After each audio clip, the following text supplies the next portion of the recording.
လောကမှာလူတော်တော်များများဟာအာသွန်ခွန်ဆိုင်ကြိုးစားနေကြပြီမဲ့ဘာကြောင့်များငါလုံးသမျှအစစ်မပြေဖြစ်နေရတာလဲဆိုတဲ့မေးခွန်းနဲ့တင်လမ်းပြောက်နေတတ်ကြပါတယ်တခါတလေမှာကိုယ့်ရဲ့ကြိုးစားမှုတွေကတဲတဲ့ရေသွန်းသလိုဖြစ်နေရတဲ့အကြောင်းရင်းကကိုယ့်ရဲ့လှုပ်ဆောင်ချက်ကြောင့်မဟုတ်ဘဲကိုယ့်ရဲ့အတွေးအခေါ်နဲ့စိတ်နေစိတ်ထားလွဲချော်နေလို့ပဲဖြစ်ပါတယ်အခုဗီဒီယိုလေးမှာတင်ဘဝကိုတစေချိုးပြောင်းလဲပေးမဲ့အဖြေမှန်တွေကိုတေချာလေးရှင်းပြပေးသွားမှာပါဒီလိုစိတ်ခွန်အားဖြစ်စေမဲ့အကြောင်းအရာတွေကိုအမြဲတမ်းနားဆင်နိုင်ဖို့အတွက်ကျွန်တော်တို့ရဲ့ဘဝလင်း channel လေးကိုလည်းအခုပဲ subscribe လုပ်ထားဖို့ဖိတ်ခေါ်လိုက်ပါတယ်ပထမဆုံးကျွန်တော်တို့အဓိကအထားစဉ်းစားကြည့်ရမှာကအစင်မပြေမှုဆိုတာကြာရှုံးခြင်းမဟုတ်ပဲတင်ယူမှုတစ်ခုသာဖြစ်တယ်ဆိုတဲ့အချက်ပါပဲလူတော်တော်များများကတကူကူအစင်မပြေဖြစ်လိုက်တာနဲ့ငါတော့မလုံနိုင်တော့ဘူးငါကံတရားကဒီလောက်ဖဲလားဆိုပြီးစိတ်တက်ကြတတ်ကြပါတယ်တကယ်တော့အောင်မြင်နေတဲ့သူတွေဟာအစင်မပြေမှုပေါင်းများစွာကိုကြော်ဖြတ်ခဲ့ရသူတွေသာဖြစ်ပါတယ်တင်လုံးသမျှအစင်မပြေဖြစ်နေတာဟာတင့်ရဲ့လုံနီးလုံဟန်မှာအားနည်းချက်တစ်ခုခုရှိနေလို့ဖြစ်နိုင်တယ်လို့တင့်ရဲ့ပန်းနိုင်က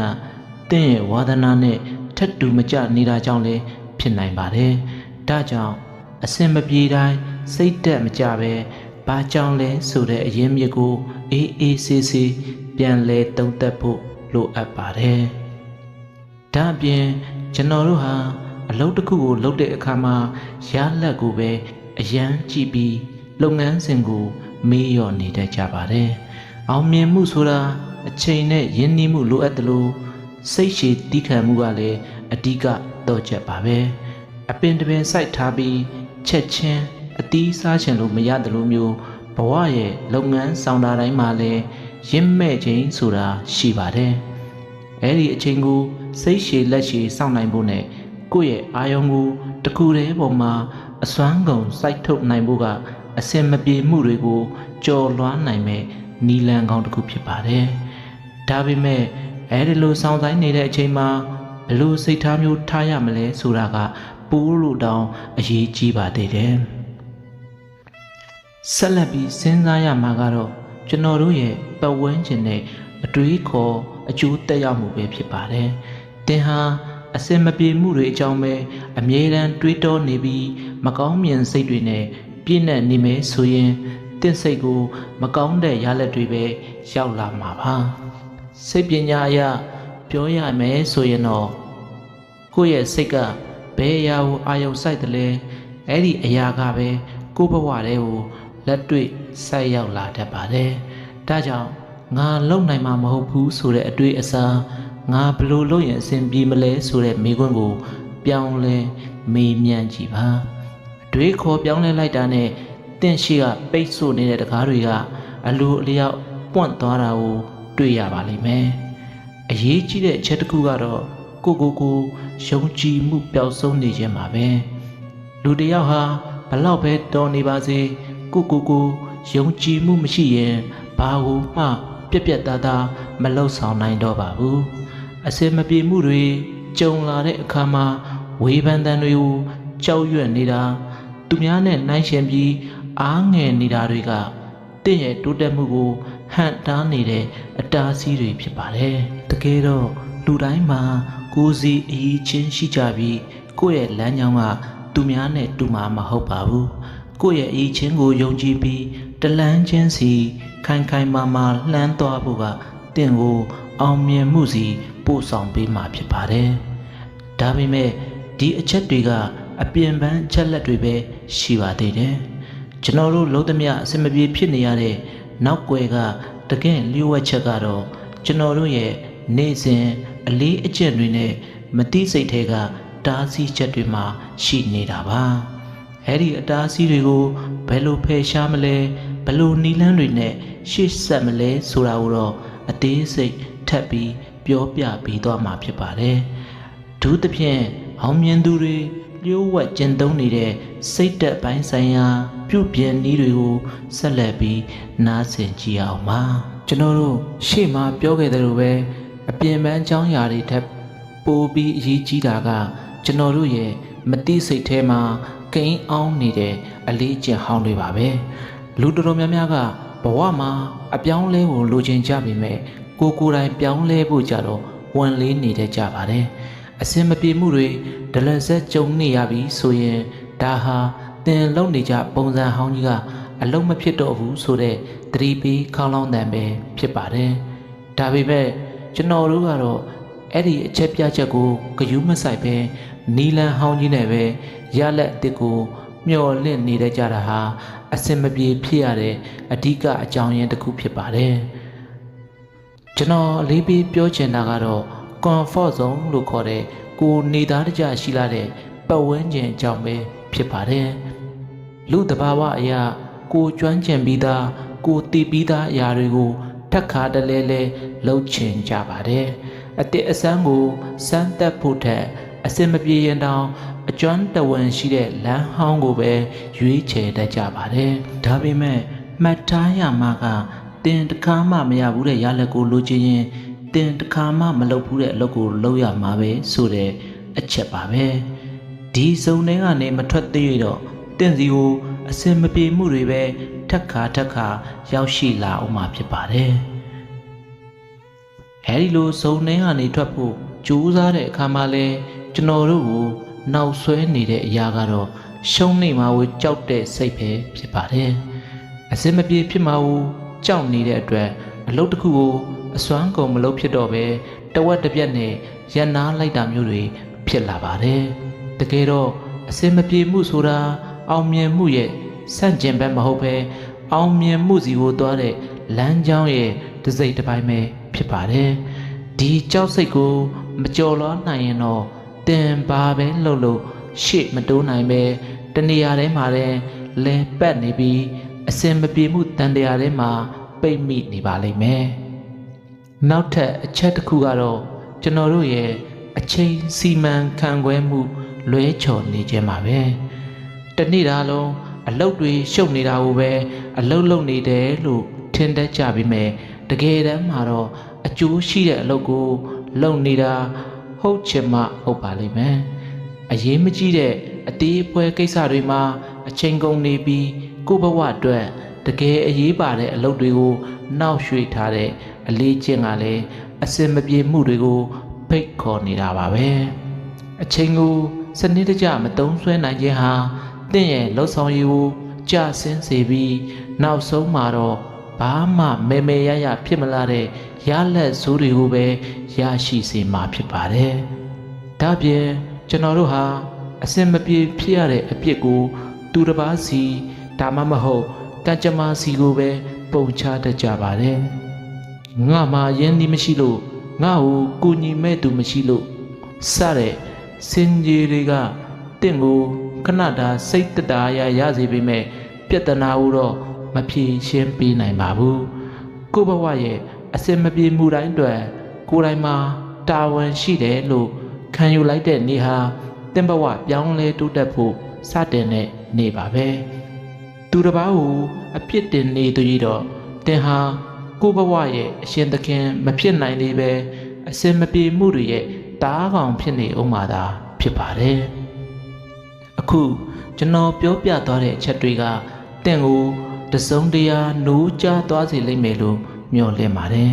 ဒါပေမဲ့ဒါတွေနဲ့မကသေးပါဘူးအစင်မပြေမှုတွေကိုအောင်မြင်မှုအဖြစ်ပြောင်းလဲပြစ်နိုင်တဲ့တကယ်လက်တွေ့ကျနီးပြူဟာတွေနဲ့ကံကောင်းခြင်းဆိုတာကိုဘယ်လိုဖန်တီးယူရမလဲဆိုတဲ့အချက်တွေလည်းရှိပါသေးတယ်အခုကျွန်တော်ပြောပြပေးခဲ့တဲ့အချက်တွေတဲကတင်းနဲ့ဘယ်နှချက်လောက်ကိုက်ညီနေတယ်လဲဆိုတာကိုခဏလောက်ပြန်ပြီးစဉ်းစားကြည့်ပေးပါဦးအခုတစ်ခါမှတော့ကျွန်တော်တို့အနီးအနားမှာရှိတဲ့ပတ်ဝန်းကျင်အကြောင်းကိုပြောပြချင်ပါတယ်လူတစ်ယောက်ရဲ့အောင်မြင်မှုဒါမှမဟုတ်အစင်မပြေမှုဟာသူနဲ့အနီးကပ်ဆုံးရှိနေတဲ့လူ9ယောက်ရဲ့ပြန်မျှခြင်းပဲဖြစ်တယ်လို့ဆိုရိုးရှိပါတယ်တင်ဟာအမြဲတမ်းညီးတွားနေသူတွေအစင်မပြေမှုတွေကိုပဲအာယုံစိုက်နေသူတွေကြားမှာအချိန်ကုန်နေမယ်ဆိုရင်တင့်ရဲ့စွမ်းအင်တွေဟာလည်းတဖြည်းဖြည်းနဲ့ကျဆင်းလာမှာအမှန်ပါပဲဒါကြောင့်တင်လုံးသမျှအစင်မပြေဖြစ်နေတာဟာတင့်ရဲ့အရည်ချင်းကြောင့်မဟုတ်ပဲ တင့်ကိုအားပေးကူညီမဲ့အစားနောက်ဆွဲနေတဲ့ပတ်ဝန်းကျင်ကြောင့်လည်းဖြစ်နိုင်ပါတယ်နောက်ထပ်အရေးကြီးတဲ့အချက်တစ်ခုကတော့တင်ယူမှုကိုရပ်တန့်ထားခြင်းပဲဖြစ်ပါတယ်လောကကြီးကအမြဲတမ်းပြောင်းလဲနေတာဖြစ်လို့ကျွန်တော်တို့ဟာအမြဲတမ်းအသက်အဆန်းတွေကိုလေ့လာနေဖို့လိုအပ်ပါတယ်ငါဒါကိုတီးပြီးသားပဲငါဒါကိုလောက်တက်ပြီးသားပဲဆိုတဲ့မာမာနတွေကတင့်ကိုအစင်မပြေမှုနှွင်ထဲမှာနေမွန်းစေပါတယ်ဟောင်မြင်တဲ့သူတွေဟာသူတို့ဘလောက်ပဲတော်နေပါစေအမြဲတမ်းတင်ယူသူအဖြစ်ကိုသတ်မှတ်ထားကြပါတယ်ဘဟုတုတနေပါခြင်းနဲ့ခက်နဲ့အညီမပြောင်းလဲနိုင်ခြင်းဟာတင့်ရဲ့လှုပ်ဆောင်ချက်တွေကိုအရာမထင်ဖြစ်စေတဲ့အဓိကအဟံတားတစ်ခုဖြစ်နေတတ်ပါတယ်ဒါ့အပြင်ကျွန်တော်တို့ဟာအလုပ်တစ်ခုကိုလုပ်တဲ့အခါမှာဘာကြောင့်လုပ်တာလဲဆိုတဲ့ရည်ရွယ်ချက်ခိုင်ခိုင်မာမာမရှိတာမျိုးလည်းဖြစ်တတ်ပါတယ်သူများလုပ်လို့လိုက်လုပ်တာဒါမှမဟုတ်ငွေကြေးနောက်ကိုပဲတကောက်ကောက်လိုက်နေတာမျိုးကတင့်ကိုရေရှည်မှာအစင်မပြေမှုတွေပဲပေးပါလိမ့်မယ်ခိုင်မာတဲ့ဝါသနာနဲ့ရည်ရွယ်ချက်မပါတဲ့အလုပ်တစ်ခုဟာအခက်အခဲလေးတစ်ခုခုကြုံတာနဲ့လဲပြိုသွားဖို့လွယ်ကူပါတယ်အစင်မပြေမှုတွေကြုံလာတဲ့အခါမှာကိုယ့်ရဲ့မူလရည်ရွယ်ချက်ကိုပြန်ကြည့်ပါအဲဒီရည်ရွယ်ချက်ကသာတင့်ကိုရှေ့ဆက်ဖို့ခွန်အားတွေပေးနိုင်မှာဖြစ်ပြီးအစင်မပြေမှုတွေကိုကျော်လွှားနိုင်မဲ့စွမ်းအားကိုဖြစ်စေမှာပါဆက်လက်ပြီးကျွန်တော်တို့တတိထားရမှာကအသေးဖွဲအမားတွေကိုလစ်လျူရှုခြင်းပါပဲတခါတလေမှာအစင်မပြေမှုကြီးတွေဟာသေးငယ်တဲ့အမားလေးတွေကနေစတင်တတ်ပါတယ်ဒါလေးကတော့ဘာဖြစ်မှလဲဆိုပြီးပေါ့ပေါ့တန်တန်သဘောထားခဲ့တဲ့အရာတွေကနောက်ပိုင်းမှာဖြေရှင်းမရတဲ့ပြဿနာကြီးတွေဖြစ်လာတတ်ပါတယ်အလုပ်တစ်ခုကိုစေ့ဆက်တေချာစွာမလုပ်ဘဲအပေါ်ယံပဲလောက်ကန်ခြင်းဟာတင့်ကိုရေရှည်မှာယုံကြည်မှုကဲ့မဲ့စေပြီးလောက်သမျှအရာမတင်ဖြစ်စေပါတယ်ဒါကြောင့်အသေးဆုံးအရာကအစအကောင်းဆုံးဖြစ်အောင်ဂရုစိုက်လောက်ကင်တတ်တဲ့အလေးချင်းကိုမွေးမြူဖို့လိုအပ်ပါတယ်ဒါအပြင်ကျွန်တော်တို့ဟာကိုယ့်ရဲ့အမားတွေကိုဝန်ခံဖို့ခက်ခဲနေတတ်ကြပါတယ်အစင်မပြေဖြစ်ရတဲ့အကြောင်းရင်းကိုကိုယ့်အပြင်ဘက်မှာပဲလိုက်ရှာနေသေးတော့အဖြေမှန်ကိုဘယ်တော့မှတွေ့မှာမဟုတ်ပါဘူးအမားကိုတိမှပြုပြင်လို့ရမှာဖြစ်ပါတယ်ကိုယ့်ရဲ့အားနည်းချက်ကိုရိုးရိုးသားသားလက်ခံပြီးဘယ်လိုပြုပြင်ရမလဲဆိုတာကိုအဖြေရှာတတ်သူတွေကသာအစင်မပြေမှုတန်တရားကနေအမြန်ဆုံးလွတ်မြောက်နိုင်ကြပါတယ်ကိုပြန်လဲစမ်းစစ်ခြင်း set reflection ဆိုတာဟာအောင်မြင်မှုစီကိုတွားတဲ့လမ်းမှာအရေးကြီးဆုံးသောမှန်တစ်ချက်ပဲဖြစ်ပါတယ်အခုကျွန်တော်ပြောပြသွားတဲ့အချက်တွေကတင့်ကိုအမှန်တရားတစ်ခုခုကိုမြင်စေလိမ့်မယ်လို့ယုံကြည်ပါတယ်ဒါပေမဲ့အစင်မပြေမှုတွေကြားကနေဘလို့ယုံထွက်ပြီးကံကောင်းခြင်းတွေကိုကိုယ်စီရောက်အောင်ဆွဲယူမလဲဆိုတဲ့လျှို့ဝှက်ချက်တွေကြံပါသေးတယ်အထူးသဖြင့်စိတ်ဆွမ်းအားကိုအသုံးချပြီးလက်တွေ့ဘဝကိုဘယ်လိုပြောင်းလဲမလဲဆိုတာကိုဆက်လက်တင်ဆက်ပြီးတော့မှာပဲဖြစ်ပါတယ်အခက်ခဲတွေကြားကနေလမ်းတစ်ထွင်ခြင်းသူတွေအတွက်ကတော့အမှန်တကယ်ကိုအဖို့တန်လာပါတယ်တေချာလေးဆက်လက်နားဆင်ကြည့်ရအောင်ပါကျွန်တော်တို့အခုဆိုရင်အစင်မပြေဖြစ်ရတဲ့အကြောင်းရင်းတော်တော်များများကိုသိရှိခဲ့ပြီးပြီဖြစ်ပါတယ်ဒါပေမဲ့တိယုံနဲ့တင်မလုံလောက်သေးပါဘူးတိတဲ့အရာကိုလက်တွေ့ဘဝထဲမှာဘယ်လိုအသုံးချမလဲဆိုတာကပိုပြီးရေးကြီးပါတယ်လူအများစုဟာအစင်မပြေမှုတွေကြုံလာတဲ့အခါမှာအဲ့ဒီပြဿနာကြီးကိုပဲထိုင်ကြည့်ပြီးစိတ်ညစ်နေတတ်ကြပါတယ်တကယ်တော့ပြဿနာဆိုတာဟာအပိုင်းပိုင်းခွဲလိုက်ရင်သေးငယ်သွားတဲ့အရာမျိုးပါတင်းရှိမှရှိတဲ့အစင်မပြေမှုကြီးကိုအစိပ်ပိုင်းလေးတွေခွဲပစ်လိုက်ပြီးအသေးဆုံးအချက်ကနေစတင်ဖြည့်ရှင်းကြည့်ပါတခါတည်းနဲ့အားလုံးကိုပြောင်းလဲပစ်ဖို့မကြိုးစားပါနဲ့တေးငယ်တဲ့အောင်မြင်မှုလေးတွေကနေတဆင့်ယုံကြည်မှုကိုပြန်လဲတည်ဆောက်ယူရမှာဖြစ်ပါတယ်ကျွန်တော်တို့ဟာအစည်းအဝေးချခြင်း planning ကိုလေးထားဖို့လိုအပ်ပါတယ်လုံသမျှအစင်မပြေဖြစ်နေသူအများစုဟာ အစည်းအဝေးမရှိဘဲတိုးဝေလောက်ကိုင်းနေသူတွေဖြစ်တတ်ကြပါတယ်မျက်စိမိတ်ပြီးလမ်းလျှောက်နေသလိုမျိုးလမ်းကြောင်းကိုတေချာမသိပဲအားဆိုင်နေုံနဲ့တော့လိုရာခီးကိုရောက်မှာမဟုတ်ပါဘူးနေ့စဉ်လှုပ်ဆောင်ရမယ့်အလုပ်တွေကိုစိတ်ရင်းချပါဘယ်အရာကအရေးကြီးဆုံးလဲဆိုတာကိုခွဲခြားပါ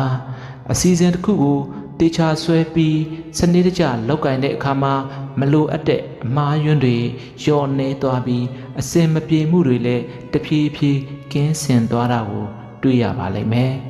နောက်ထပ်အရေးကြီးတဲ့လက်တွေ့ကြတဲ့နီလန်းကတော့အကြံဉာဏ်ရယူခြင်းပါပဲတခါတလေမှာ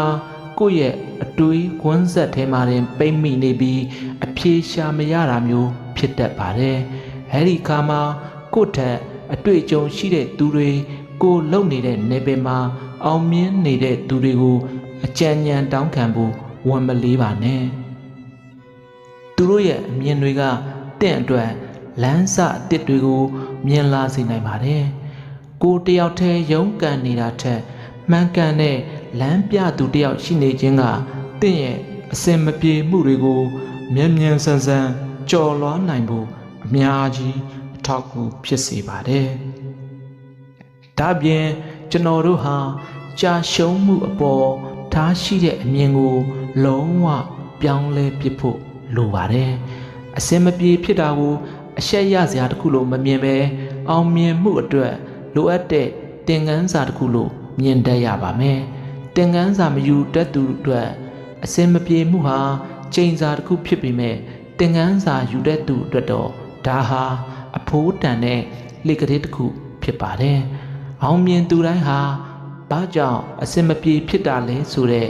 မေးခွန်းကိုအမြဲမေးပြီးရလာတဲ့အဖြေကိုသူတို့ရဲ့နောက်ထပ်အခြေလမ်းတွေအတွက်ခွန်အားအဖြစ်ပြောင်းလဲအသုံးချခဲ့ကြသူတွေကြီးဖြစ်ပါတယ်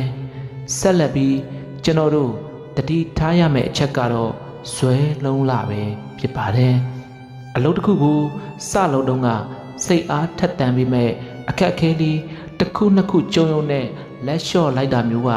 အစင်မပြေမှုတန်တရားကိုရှေ့ကျစေပါတယ်တကယ်တော့အောင်မြင်မှုဆိုတာဟာအခက်ခဲဆုံးအချိန်တွေကိုကြံ့ကြံ့ခံကြော်ဖြတ်နိုင်သူတွေအတွက်သာတီးတန့်ပေးထားတဲ့စုလက်တစ်ခုဖြစ်ပါတယ်တင့်ရဲ့ကြိုးစားမှုကရားလက်မထွက်သေးတာဟာတင်ကမတော်လို့မဟုတ်ပဲတင့်ရဲ့ဇွဲကလိုအပ်တဲ့အမှတ်ကိုမရောက်သေးလို့ဖြစ်နိုင်ပါတယ်ဒါကြောင့်လမ်းတော်ဝတ်မှာတင်လက်မလျှော့လိုက်ဖို့အထူးပဲလိုအပ်ပါတယ်အခုကျွန်တော်ပြောပြခဲ့တာတွေဟာတင့်ရဲ့လှုပ်ဆောင်ချက်တွေကိုပြောင်းလဲပေးမဲ့အချက်တွေဖြစ်ပါတယ်ဒါပေမဲ့နောက်ထပ်ပြောပြပေးမှာကတော့အားလုံးရဲ့အနှစ်ချုပ်ဖြစ်တဲ့ကံကြမ္မာကိုယ်တိုင်ဖန်တီးနည်းနဲ့အစဉ်ပြေမှုတွေတလက်ဆက်ဝင်လာအောင်လှုပ်ဆောင်ရမယ်လျှို့ဝှက်ချက်ကိုပြောပြပေးသွားမှာပါဒီအချက်ကတော့တင့်ဘဝကိုရေရှည်မှာငြိမ်းချမ်းပြီးအောင်မြင်စေမဲ့အဓိကအဖြေမှန်ပဲဖြစ်ပါတယ်ဒီအဖြေကိုသိရှိဖို့အတွက်အဆုံးထိဆက်လက်ပြီးနားဆင်ပေးဖို့ဖိတ်ခေါ်လိုက်ပါတယ်တင့်ဘဝရဲ့အလှည့်ပြောင်းကဒီမှာတင်စတင်နေပါပြီအစင်မပြေမှုတွေကြားကနေဘယ်လိုရုံးထွက်ရမလဲဆိုတဲ့အချက်တွေကိုလက်တွေ့ကြကြသိရှိပြီးတဲ့နောက်မှာနောက်ဆုံးနဲ့အရေးကြီးဆုံးလျှို့ဝှက်ချက်တစ်ခုကိုကျွန်တော်မျှဝေပေးချင်ပါတယ်အဲ့ဒါကတော့ဂျေစုတင်တတ်တဲ့စိတ်ထားပဲဖြစ်ပါတယ်လူတော်တော်များများဟာအစင်မပြေတာတွေကိုပဲအာယုံစိုက်နေတဲ့အတွက်ကိုယ်စီမှာရှိနေပြီးသားကောင်းကွက်တွေကိုမမြင်နိုင်တော့ပဲဖြစ်နေတတ်ပါတယ်ဂျေစုတင်စိတ်ရှိသူဟာစိတ်သက်ပိုင်းဆိုင်ရာကြွယ်ဝသူဖြစ်ပြီးအဲဒီလိုကြွယ်ဝတဲ့စိတ်အခြေအနေကပဲတင့်စီကိုအစဉ်ပြေချောမွေ့မှုတွေကိုတန်လိုက်လို့ဆွဲယူပေးတာဖြစ်ပါတယ်ကျွန်တော်တို့ဟာလက်ခံခြင်းရဲ့အစွမ်းကိုတည်ထားရပါမယ်အစဉ်မပြေမှုတစ်ခုကြုံလာတိုင်းငင်းဆန်နေတာဒေါသထွက်နေတာတွေကပြဿနာကိုပိုပြီးကြီးထွားစေပါတယ်အခုဖြစ်ပျက်နေတဲ့အခြေအနေကိုအေးအေးဆေးဆေးလက်ခံလိုက်ပြီးဒါဟာငါအတွက်အကောင်းဆုံးဖြစ်ဖို့လမ်းစာပဲလို့စိတ်သွင်းကြည့်ပါလက်ခံလိုက်တဲ့အခါမှာတင့်ရဲ့စိတ်ဟာတည်ငြိမ်သွားပြီး အရင်ကမမြင်ခဲ့ရတဲ့ဖြည့်ရှင်းနည်းအသစ်တွေကိုမြင်လာရပါလိမ့်မယ်လောကကြီးကတင့်ကိုဒုက္ခပေးဖို့ကြိုးစားနေတာမဟုတ်ဘဲပုံမခိုင်မာတဲ့လူတစ်ယောက်ဖြစ်လာအောင်လေ့ကျင့်ပေးနေတာဖြစ်တယ်ဆိုတာကိုယုံကြည်လိုက်ပါအရေးကြီးတဲ့အချက်ကတော့မျှဝေပေးကမ်းခြင်းပဲပါတယ်တင်ကိုယ်တိုင်အစင်မပြေဖြစ်နေတဲ့အချိန်မှာတော့သူတစ်ပါးကိုတတ်နိုင်တဲ့လောက်ကူညီပေးတာဒါမှမဟုတ်ဘဟုတုတမျှဝေပေးတာမျိုးလှုပ်ဆောင်ကြည့်ပါပေးဆက်ခြင်းဟာရရှိခြင်းရဲ့အကြောင်းရင်းဖြစ်ပါတယ်တင်ဟာသူတစ်ပါးအတွက်အလင်းရောင်ဖြစ်အောင်ကြိုးစားတဲ့အခါမှာတင့်ရဲ့လမ်းကြောင်းကလည်းအလိုအလျောက်လင်းထိန်လာပါလိမ့်မယ်အောင်မြင်သူအများစုဟာကိုကျိုးတစ်ခုတည်းအတွက်မကြည့်ပဲအများအကျိုးကိုရှေးရှုခဲ့ကြလို့သာသူတို့ရဲ့ဘဝမှာအစင်မပြေမှုတွေကင်းစင်ပြီးတာရှည်ခံတဲ့အောင်မြင်မှုကိုရရှိခဲ့ကြတာဖြစ်ပါတယ်ကျွန်တော်တို့ရဲ့ယုံကြည်ချက်ကိုခိုင်ခိုင်မာမာတည်ဆောက်ထားဖို့လိုပါတယ်တင်ဖြစ်ခြင်းတဲ့ပန်းတိုင်ကိုရောက်သွားပြီလို့စိတ်ထဲကနေကြိုတင်ပုံဖော်ကြည့်ပါအစင်မပြေမှုတွေကြားမှာတော့အောင်မြင်မှုကိုမြင်ရောက်နိုင်တဲ့သူဟာလက်တွေ့မှာလည်းအောင်မြင်လာမှာအမှန်ပါပဲစိတ်ကူးဟာလက်တွေ့ရဲ့ရှေ့ပြေးဖြစ်ပါတယ်ဒါကြောင့်တင့်ရဲ့စိတ်ထဲမှာငါလုံးသမျှအစင်ပြေတော့မှာပါဆိုတဲ့အပြုသဘောဆောင်တဲ့မျိုးစေ့ကိုနေတိုင်းစိုက်ပျိုးပေးပါအချိန်တန်တဲ့အခါမှာအဲ့ဒီမျိုးစေ့ကနေတင့်ဘဝကိုအံ့ဩစရာကောင်းလောက်အောင်ပြောင်းလဲပေးမဲ့အသီးအပွင့်တွေဝေစားလာပါလိမ့်မယ်အခုပြောပြပေးမှာကတော့ဘဝမှာဘာပဲဖြစ်ဖြစ်ဘယ်တော့မှလက်မလျှော့ပါနဲ့ဆိုတဲ့အချက်ပါပဲအခုတင်ကြုံတွေ့နေရတဲ့အစင်မပြေမှုတွေဟာတင့်ဇလတ်ရဲ့အဆုံးသတ်မဟုတ်ပါဘူးဒါဟာအောင်မြင်မှုရဲ့ဏ္ဍန်အစာပဲရှိပါသေးတယ်အခက်ခဲတွေကတင့်ကိုပို့ပြီးတောလာအောင်ပို့ပြီးရင့်ကျက်လာအောင်ပြုလုပ်ပေးနေတာပါဒီနေ့ကစပြီးဘာကြောင့်အစင်မပြေဖြစ်ရတာလဲဆိုတဲ့မေးခွန်းအစားဘလို့အစင်ပြေအောင်လုပ်မလဲဆိုတဲ့မေးခွန်းကိုပြောင်းလဲမေးမြန်းပြီးယုံကြည်ချက်အပြည့်နဲ့ရှေ့ဆက်လမ်းနေပါတင့်ရဲ့ကြိုးစားမှုတွေဟာမကြာခင်မှာအရာထင်လာတော့မှာဖြစ်ပါတယ်ကျွန်တော်တို့အခုပြောပြခဲ့တဲ့အချက်တွေကိုတေချာလေးလိုက်နာကျင့်သုံးမယ်ဆိုရင်တင့်ဘဝမှာအစင်မပြေမှုတွေပျောက်ကွယ်သွားပြီးအောင်မြင်မှုအသစ်တွေကိုပိုင်ဆိုင်လာမှာတေချာပါတယ်ဒီဗီဒီယိုလေးကတင့်အတွက်အကျိုးရှိစေတဲ့ဆိုရင်တငယ်ချင်းတွေကိုလည်းမျှဝေပေးဖို့မမေ့ပါနဲ့အောင်ဘဝလင်း channel ကနေတင့်ဘဝကိုလင်းထိန်စေမဲ့အကြောင်းအရာတွေကိုအမြဲတမ်းတင်ဆက်ပေးနေမှာဖြစ်လို့နောက်ထပ်ဗီဒီယိုတွေမှာပြန်လည်ဆုံတွေ့ကြရအောင်ပါအားလုံးစိတ်ချမ်းသာကိုယ်ချမ်းသာနဲ့လှုပ်သမျှအဆင်ပြေချောမွေ့ကြပါစေခင်ဗျာ